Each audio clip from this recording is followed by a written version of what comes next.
Hello and welcome to the Today's Homeowner Weekly Podcast. We're here to help you with the challenges we all face as homeowners. I'm Danny Lifford. And I'm Joe Truini. And each week, Danny and I are here on the podcast to answer any and all home improvement questions. And we want to hear from you. Send us your questions or comments at todayshomeowner.com/podcast. Okay, Danny, let's get started.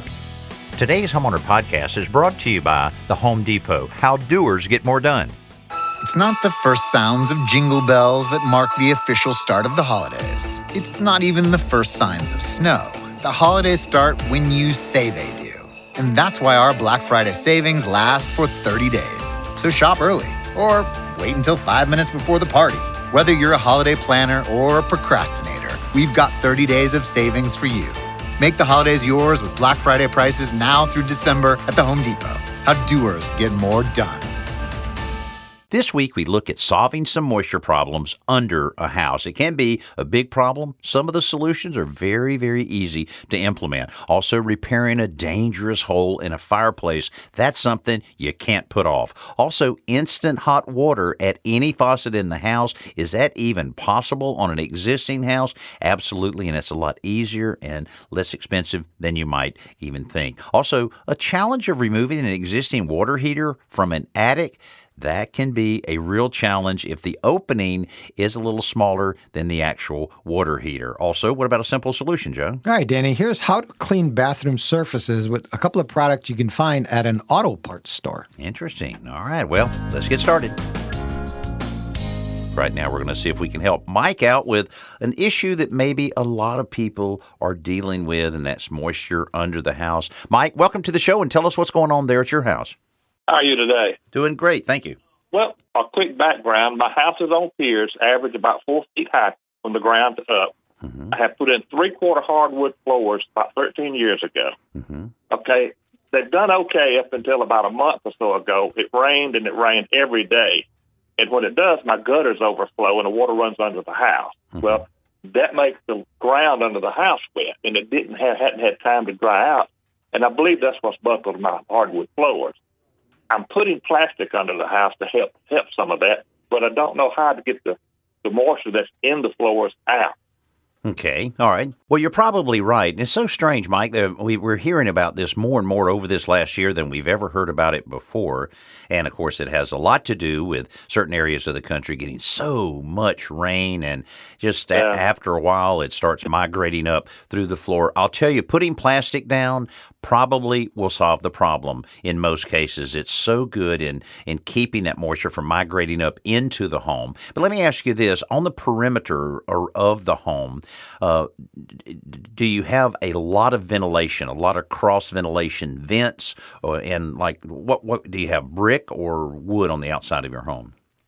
I have brick. I have a lot of vents, and in my carport I have a door to get under the house. Okay, mm-hmm. I installed a fan on that door, so I can turn it on, and it blows the cool air from under the house into the carport. So I've got pretty good ventilation if that fan's on. Okay, but I don't know if I need to just leave it on or what. Well, I'll tell you, make it automatic. Get a little small humidistat and just wire it in just like you would a traditional switch. And then you can set it for about 60 or 70% relative humidity. And when it gets up to that level, which is an acute level, then it will turn on and move that air instead of you having to remember to do it. And, boy, that's a great way of doing it. I'll tell you what, Mike, if you put that plastic down and keep that moisture from migrating up, use that fan, put a humidistat on the fan, and then do everything you can on landscaping or diverting as much of that rainwater from getting under the house than you can. You're well on your way. I mean, that will minimize it considerably. Now, inside the house, I would look at even a small dehumidifier. You don't have to use a whole house dehumidifier. If you have just a room dehumidifier, that'll start lowering that percentage of moisture inside your home. You'll be surprised what that buckling floor will do, Joe. I know we have this kind of situation a lot, and we've heard people talking about how amazing it is, even though they have a floor problem, that you start lowering that humidity down to 50%, it starts kind of correcting itself to a degree. It does. And Mike, I have actually seen that happen where a floor has been buckled, the moisture problem has been solved, and that floor just settles back down once it's dry. Now, does that happen 100% of the time? No, but most of the time it absolutely has. Now, you've got a lot working for you, though. First, you've got 4 feet of space under your house. We talk to people all the time would have like 18 inches. And then it's a whole nother issue, right? Because it's really hard to get ventilation under there. You have a fan already, so that's good. If there's insulation between the joists underneath this, you want to make sure that's not wet, because if it's wet, you're going to have to pull it out and probably replace it all. So you don't want to, because obviously you don't want to hold moisture against the underside of that floor. And do you know if this is a solid wood floor or is this an engineered wood floor? It's solid wood. Okay. Well, it should settle back down. The reason I ask is engineered wood is sometimes more susceptible to buckling, especially if there's not perimeter space around the room. But I think as Danny said, keep the water from going underneath it, put down the plastic, which is always the number one thing to do. I think these floors will settle down. Now, unless you keep that water out from under the house, though, this problem probably going to return. Yeah. Now on the humidity sensor, do I just run the sensor under the house and hang it in the air? Yes, exactly right. You can just leave it because you really don't have to have access to that, and you can just nail it to one of your joists or leave it floating in the air. I don't think it has to be positioned vertically for it to work properly. That you may want to check when you buy that. But they're very inexpensive, very easy to install. They're very very reliable, and that way you don't have to have that in the back of your mind that it's been wet. I need to turn it on. It'll do all that thinking for you. Okay, that's what I wanted to know. Well, Mike, I appreciate you being part of the show because what you're dealing with is what a lot of people are dealing with throughout the country, and hopefully we've helped a lot of people by talking to you through this, and best of luck on it, and also have a great weekend. Thank you, you too. Right, now let's go right back to the hotline. We have Kathy with a little fireplace issue. Kathy, welcome to the show, and tell us what's going on with this fireplace. Hey, we have a hole in the fireplace on the back wall on the inside, and it's metal. It's not concrete or whatever. It's metal. Oh, okay. Okay. And it's at the very bottom, and it's a fairly big hole. We didn't know it was there, and the piece that the previous owners put in there has fallen out, so now we have a hole. Okay. Kathy, is this a wood-burning fireplace? It is a wood-burning fireplace. So it has a metal box, and there's a hole. Does the hole look like it's been rusted out, or is it like a puncture hole? Or it doesn't look rusted out. No, Okay. It just looks like maybe it was cut or something. I don't think it was cut, but it's fairly deep, and it goes. You can see inside of it. I guess I'm wondering, how are you able to see this? This is inside the firebox itself, I assume. Yes. Okay, I got you. So I'm seeing the picture. I appreciate you sending that. And so we're looking at the bottom edge of the firebox itself. Yes. Okay. All right. Well, first it's of all, in the middle, kind of in the middle. First of all, this is a pretty serious situation because with a roaring fire, embers can easily go out of there, and of course, if there's any combustible material behind it, what could happen with that. I think I would, Joe. What do you think on this? Would you? I could envision taking some heavy duty metal, right, and actually pop riveting around that. But I would be concerned where this came from. I wonder if maybe it was a knockout for a gas line that a lot of times you'll have that you can bring the gas line in.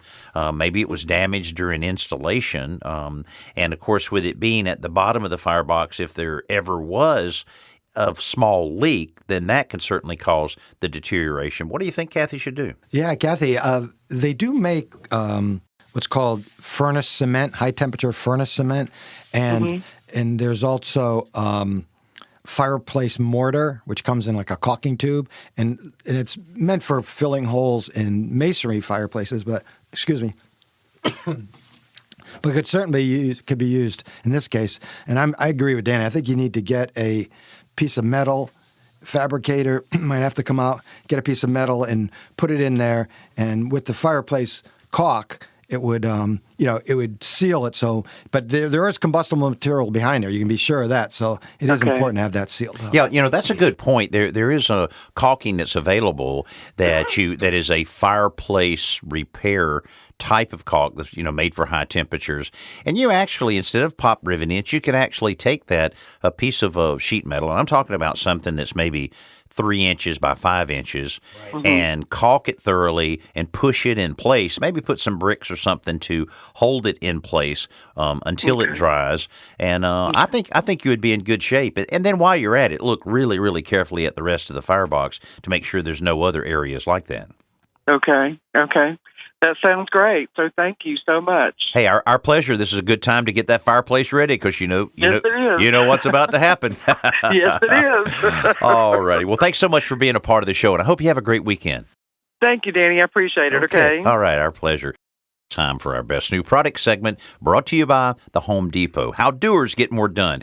Storage is a big concern for a lot of homeowners, so there's all kinds of shelving options in the aisles of the home center. But if you're looking for something really heavy-duty for your garage, workshop, or basement, this Husky steel I-beam shelving unit may be just what you need. Now, it measures 78 inches high, 77 inches wide, and 24 inches deep. And when they say heavy duty, they mean it. Each of these 4 adjustable shelves can support up to 2,500 pounds when the weight is evenly distributed. That's because of the welded steel construction and it's also treated with a power coat finish for lasting durability. The shelvings adjust in 3-inch increments, so you can set up the unit to where it stores pretty much anything that you would like. Plus, it's backed by a lifetime warranty. So if you need some really heavy-duty storage and you've got those storage problems, this may be your solution. Check it out for yourself at HomeDepot.com.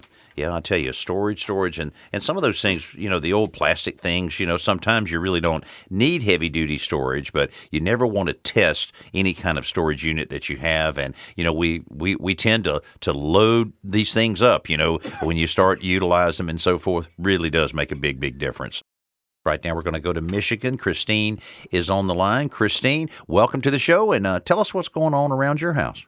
Thank you, Danny. Thanks so much for taking my call. So as you said, I do live in Michigan, and we already had our first taste of Old Man Winter by our first snowfall a few days ago. Oh, okay. Oh, good for you. Congratulations. Oh, great. I'm still raking leaves, though. But so my question has to do with the hot water in the house, hot water tank, and getting it to my faucet. I live on in a brick ranch on a crawl space, and I have a 50-gallon electric water heater. And I've just noticed lately that when I turn on the hot water tap, it seems to take forever to get the hot water coming through both in the kitchen and the bathroom. Mm-hmm. And I do realize the crawl space is cold and it's coming through there, but is there anything at all I can do to help speed up that hot water coming out? I try to conserve water. I know that's important. And it seems like an awful waste of the water coming through before the hot stuff really comes through. So I'm looking for any suggestion you might have to help that. Well, you've come to the right place because we have dealt with this quite a bit over the years. And there's actually a number of different ways to go about it. And to tell you the truth, it's far more simple than a lot of people realize. And I agree with you. That is so frustrating, standing there waiting, just seeing those dollars going right down the drain while you're waiting on that warm water. Now, insulating your pipe will help a little bit. I mean, it's going to help, prevent any freeze damage that might occur during extreme temperatures, but also it's just kind of a situation where the water is leaving your water heater and is losing the heat as it's traveling to your vanity or kitchen sink or whatever. So having it insulated will help a little bit. But there's something called a recirculating pump that a plumber can install on your water heater. And now, and Joe, you and I have talked about this, and I know one of them, brand name is Grundfos. Fos, right. Grundfos, F-O-S. Grundfos is one, and there's another one. I can't quite think of the name of it. But if you... I'm not sure. Yeah, if you Google or search for recirculating hot water systems, you'll find some very, very simple systems. Again, what it's basically doing is just allowing a little bit of hot water to circulate through your system. They have these little special valves that they will put on, let's say your master bathroom vanity is the one that's the greater distance away from your water heater than your other sinks. Yeah. They'll put that little valve underneath there, and it just recirculates a little bit. And I know my previous house, I had that installed. It was amazing. It really did work very, very well. I can't say 100% instant, but it's almost instant hot water at every place that you need that hot water, your shower and your sink, wherever. But you only need that one valve in order to facilitate that, and that works extremely well. Now, that's if you have an existing system. If you install a new water heater, they have a number of them that have the circulating systems built right into it. But I would just call around on with a plumber, different plumbers, and say, hey, have you installed these? And you'll find one that's installing these on a routine basis, and problem will be solved, and you're going to save money on that water because you're just simply not going to have to use it as much. Does that pump that you install underneath the sink, does that require any type of electrical hookup or no? Well, the pump actually is installed on your water heater. Okay. On the water supply that comes from your water heater. The little valve under your bathroom sink or kitchen sink and everything requires no power whatsoever, just a little bit of plumbing work. Got it. Okay. Christine? Yeah. I was just going to say, what you might be thinking of, and this is another option, they make instantaneous water heaters, sometimes called point-of-use water heaters, and you install one at every location that this is affecting. So in your case, maybe you want two or just one for the bath venting. And that does require an electrical hookup, and it's a very small unit. It mounts under the inside the cabinet, below the sink, wherever there's room, and that does make instant hot water. It's basically like a little tiny water heater, and the water runs in a couple of seconds, it comes out hot. So literally within seconds, you'd have hot water. Okay, I have heard of that from a friend. My other question is itself, you said about insulating the pipes themselves. Like you said, I am on a crawl space. Right. Should I consider insulating the entire crawl space? I've never done that.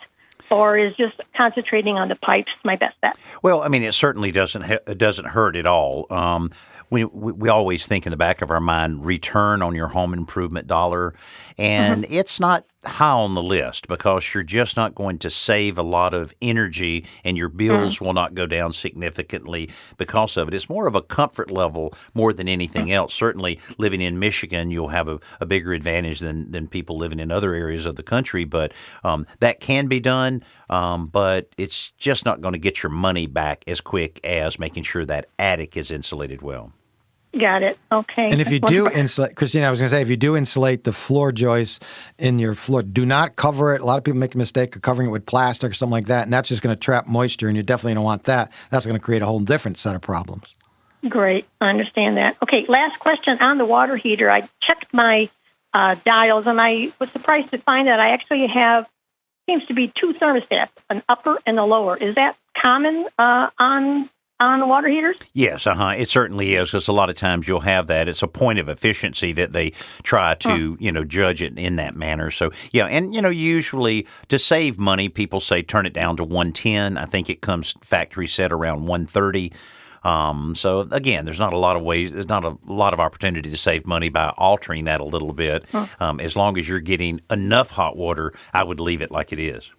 Got it. It's usually an upper and a lower limit is why you'd have two. Mm-hmm. Exactly. Got it. And they should both be set the same, I'm understanding. And I have not touched them. So as you said, I think they are factory set. And I read in the brochure, I think it's like 120 for mine. Got you. I got you. Okay. Got it. Okay, I'm good. Well, check out those recirculating hot water systems. There's a couple different major brands like that, and that'll solve your problem. I guarantee it. I will look into that. As always, thanks so much for your helpful information. You guys are great. Oh, thank you very much, Christine. Thank you. You take care and have a great weekend. Danny never tells me I'm great, so I'm glad Christine. Hey, Joe, you're the best. Thank you, Christine. Can you call my wife and tell her that? I sure will. Okay, thank you.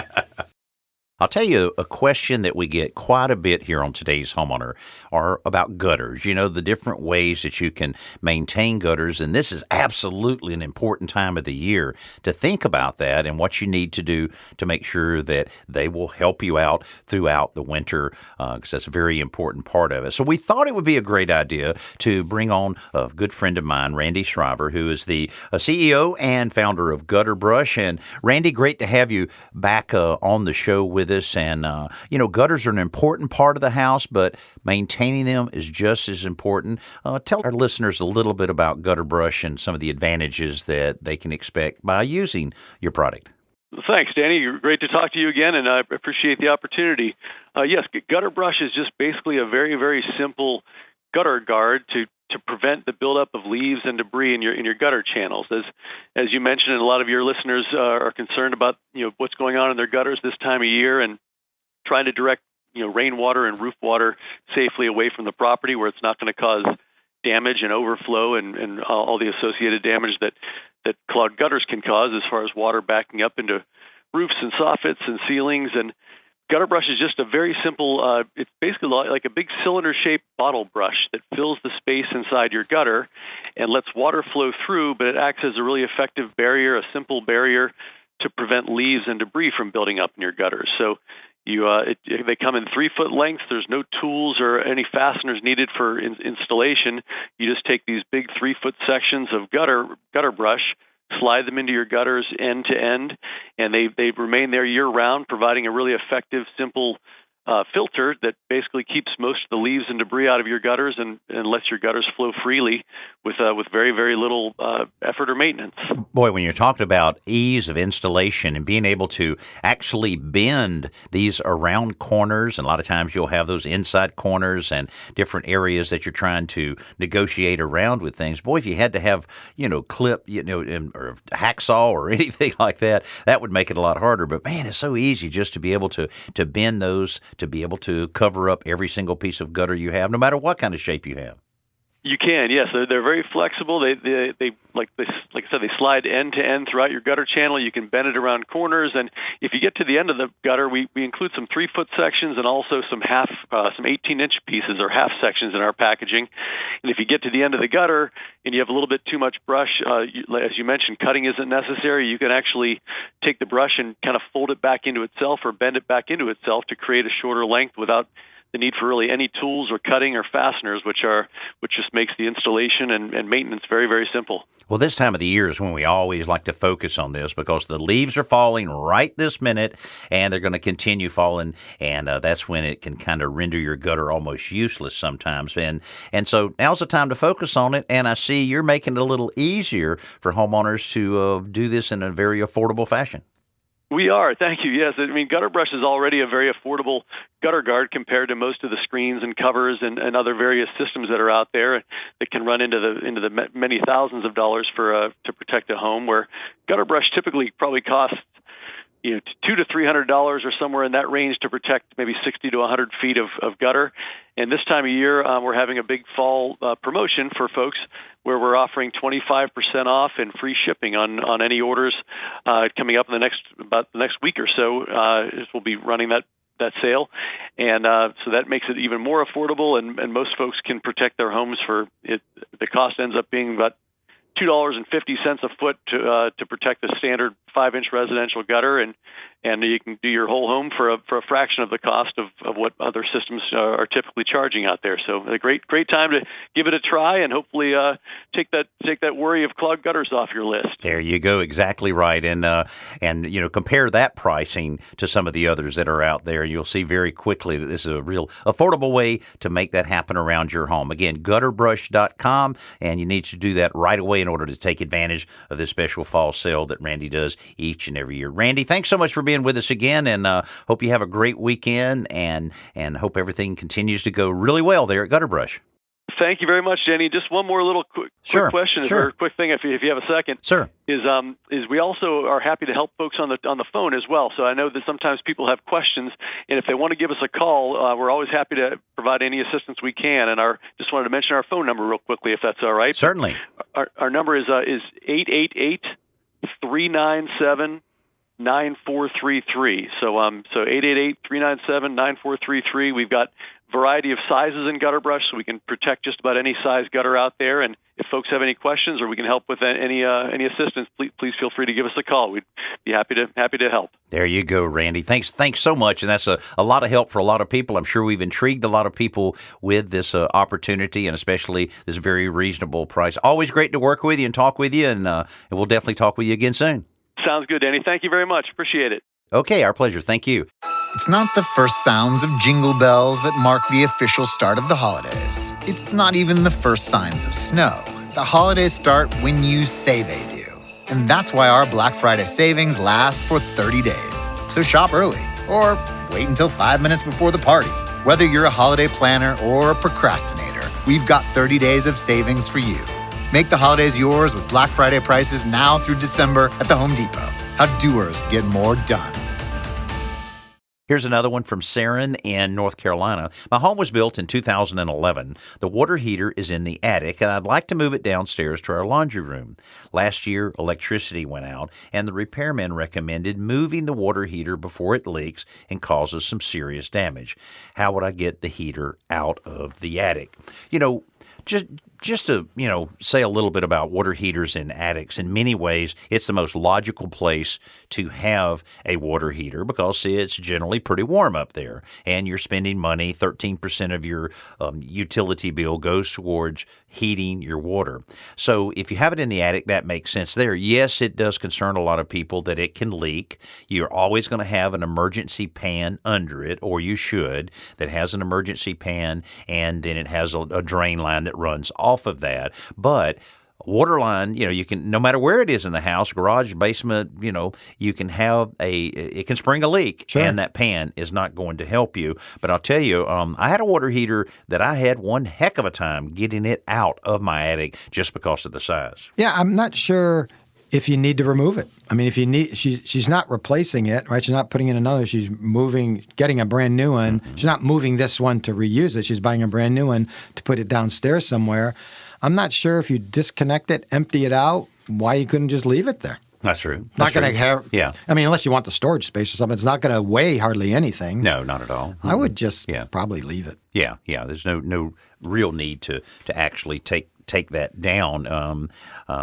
It just takes some, if you're selling the house, of course, you have to do some explaining on why that one's up there that's not functioning. Well, you can say, I'm not charging you any extra for the second water heater. That's right. I'm throwing Danny that in. Danny Lipford said I could just leave it in the attic. I'm throwing it in. You can use it for water storage. Water storage. It's great to have Joe in the studio sharing with us another simple solution. Joe, what do you have for us? All right, Danny. I'm talking about cleaning bathroom surfaces and how that can be kind of challenging, and there are lots of products out there, but I bet you haven't shopped at an auto parts store for any of those products.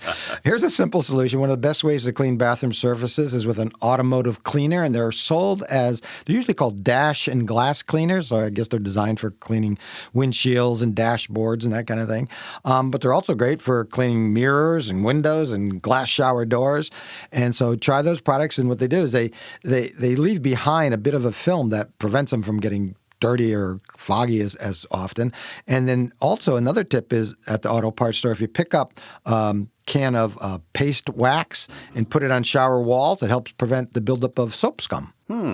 Because it just prevents it from sticking. Oh, that makes a lot of sense. Yeah, right? And probably seals the grout a little bit too. But even if you have, a surface that's a solid surfacing wall, shower wall that doesn't have any grout joints, it's great for that as well. So next time you're at the auto parts store, check out those products. I've heard of people using that exact same thing, and it has a kind of residual effect to it that it continues helping you clean everything. We also, in fact, I just remember we did a simple solution a while ago using, what's that? Rain-X? Rain-X. Yeah, and the water just sheets down. It's amazing how well that works on a windshield. You'd think at some point that it would wear off, but they even have windshield wipers already have that material in it, and it lasts quite a while. In fact, sometimes when it's raining, and this would happen on a shower wall as well, you don't even have to put on wipers because it sheets off so quickly when you're driving. So on a shower wall, and if it sheets off the shower wall, of course, it doesn't leave behind the spots.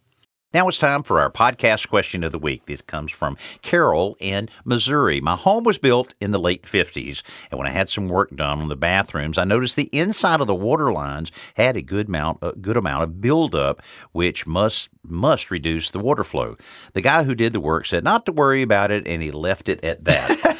Well, he doesn't live there. That's right. It doesn't bother him where he lives. Also, most of the water cutoffs in the bathroom and kitchen just don't work. I want to replace them with a quarter-turn ball valve so I can shut them off easily. Your thoughts? Well, Carol, a lot of things here. First of all, on the ball valves and the cutoff valves, they do need to work. And otherwise, why would you have them? Exactly, because if you have some type of an emergency there, that's what they're for. They're there to turn off so that you can prevent water flow. If your faucet's leaking or you have some kind of leak in there, they do need to work. And then, Joe, in terms of the water lines, that's a tricky one because you're going to have buildup in a lot of water lines that are many years old, and you can't just go in, or it's not likely to go in and replace every water line in your house. Right. The more water lines you replace, the easy ones to get to, the better, and that's going to, without a doubt, help you increase your water pressure. But that's easier on some houses than other houses. Well, yeah, absolutely. And this was built in the 50s, especially horizontal pipes because the water sits in them. Vertical pipes going up straight through walls, sometimes it's less of an issue.